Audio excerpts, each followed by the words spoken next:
ಇದು ಎಲ್ಲ ನಮ್ಮ ನಗರದ ಮತ್ತು ಮತಕ್ಷೇತ್ರದ ಕೆಲವರೆಲ್ಲರೂ ಕೂಡಿಕೊಂಡು ಇದು ಅವಶ್ಯಕತೆ ಇರಲಿಲ್ಲ. ಯಾಕಂದ್ರೆ ನಾನು ಈಗಾಗಲೇ 3 ವರ್ಷ ಮಂತ್ರಿಯಾಗಿದ್ದೆ.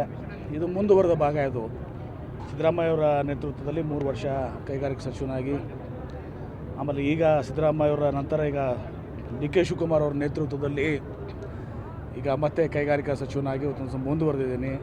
ಇದೇನು ಹೊಸದಾಗಿ ಆಗುವಂಥದ್ದಲ್ಲ, ಆದರೂ ಕೂಡ ಅವರು ಅಭಿಮಾನದಿಂದ ಮಾಡಿದ್ದಾರೆ. ಮತ್ತು ಪಾಪ ಭಾಳ ಜನ ಬೆಂಗಳೂರಿಗೆ ಬಂದು ಅಲ್ಲೆಲ್ಲ ಇದು ಮಾಡುವಂಥದ್ದಾಗಿತ್ತು. ಅಲ್ಲಿ ಒಂದು 1000 ಜನ ಅಲ್ಲಿ ಬೆಂಗಳೂರಿಗೆ ಬಂದಿದ್ರು 2 ದಿವಸದಲ್ಲಿ. ಹೀಗಾಗಿ ನಾನು ಎಲ್ಲರೂ ಕೂಡ ವಿಚಾರ ಮಾಡಿದ್ದೀವಿ, ಇಲ್ಲೇ ಒಂದು ಮಾಡ್ಕೊಂಡು ಎಲ್ಲರನ್ನೂ ಭೇಟಿಯಾಗುವಂಥದ್ದು ಮಾಡಬೇಕು ಅಂಥೇಳಿ ಅವರೆಲ್ಲ ಪ್ರೀತಿ ಅಭಿಮಾನದಿಂದ ಇವತ್ತು ನಾವು ಹಾರ ತುರಾಯಿ ಎಲ್ಲವನ್ನು ಶಾಲನ್ನು ಬಂದ್ ಮಾಡಿ ಇವತ್ತು ಮಕ್ಕಳಿಗೆ ಏನಾದರೂ ನೋಟ್ಬುಕ್ಸನ್ನು, ಯಾಕಂದರೆ ಈಗಾಗಲೇ ಜಿಲ್ಲಾ ಉಸ್ತುವಾರಿ ಸಚಿವನಾಗಿ ಹಿಂದೆ ಸರ್ಕಾರಿ ಕಾರ್ಯಕ್ರಮದಲ್ಲೆಲ್ಲನೂ ಕೂಡ ಈ ಹಾರ ತುರಾಯಿ ಬೇಡ ಅಂಥೇಳಿ ನೋಟ್ಬುಕ್ ಆಗಲಿ ಮತ್ತೊಂದು ಆದರೆ ಒಂದು ಅದಕ್ಕಾರೆ ಉಪಯೋಗ ಆಗ್ತದೆ, ಮಕ್ಕಳಿಗಾರ ಉಪಯೋಗ ಆಗ್ತದೆ ಅಂತೇಳಿ ಒಂದು ಮಾದರಿಯಾದಂಥ ಒಂದು ಇದನ್ನು ಹುಟ್ಟಾಕಿದ್ವಿ. ಈಗ ಅದನ್ನು ಸ್ವಲ್ಪ ನಮ್ಮ ಉಳಿದ ಕಾರ್ಯಕ್ರಮಗಳಿಗೂ ಅದನ್ನು ಅನ್ವಯಿಸಬೇಕು ಅನ್ನೋ ದೃಷ್ಟಿಯಿಂದ ಅದು ಮತ್ತೆ ಇಲ್ಲಿನೂ ಕೂಡ ಇಂಪ್ಲಿಮೆಂಟ್ ಮಾಡುವಂಥ ಒಂದು ಕೆಲಸವನ್ನು ಮಾಡ್ತಾಯಿದ್ದೀವಿ.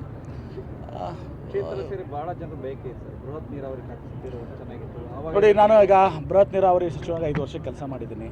ಈಗ ಕೈಗಾರಿಕಾ ಸಚಿವನಾಗಿ 3 ವರ್ಷ ಕೆಲಸ ಮಾಡಿದೆ. ಈಗ ಅದನ್ನು ಮುಂದುವರ್ಸ್ಕೊಂಡು ಹೋಗಬೇಕು ಅನ್ನೋ ದೃಷ್ಟಿಯಿಂದ ನಂದು ಆಶಯ ಯಾವತ್ತೂ ಸಹ ಬೃಹತ್ ಕೈಗಾರಿಕೆನೇ ಇತ್ತು. ಯಾಕಂದರೆ ಈಗಾಗಲೇ ನಾನು ಸಾಕಷ್ಟು ಕೆಲಸ 3 ವರ್ಷ ಕೆಲಸ ಮಾಡಿದ್ದೀನಿ. ಅದನ್ನು ಮುಂದುವರೆದು ಅದನ್ನು ಕಂಪ್ಲೀಟ್ ಮಾಡುವಂಥದ್ದು.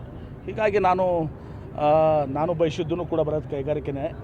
ಆಮೇಲೆ ಪಕ್ಷದ ಹಿರಿಯರು ಕೂಡ ಇವತ್ತು ಸಹ ಎಲ್ಲರೂ ಕೂಡ ವಿಚಾರ ಮಾಡಿ ಅದು ಮುಂದುವರಿಬೇಕು, ಆ ಕೈಗಾರಿಕಾ ಇವುದು ಏನೋ ಕೆಲಸಗಳಿದ್ದಾವೆ ಅಂತೇಳಿ ಅವರು ಕೂಡ ಕೈಗಾರಿಕೆ ಸೂಚಿಸ್ಕೊಂಡಿದ್ದಾರೆ. ಹೀಗಾಗಿ ನಾನೇನು ಬೃಹತ್ ನೀರಾವರಿ ಸಚಿವ ಸ್ಥಾನವನ್ನು ನಾನು ಕೇಳಿಲ್ಲ.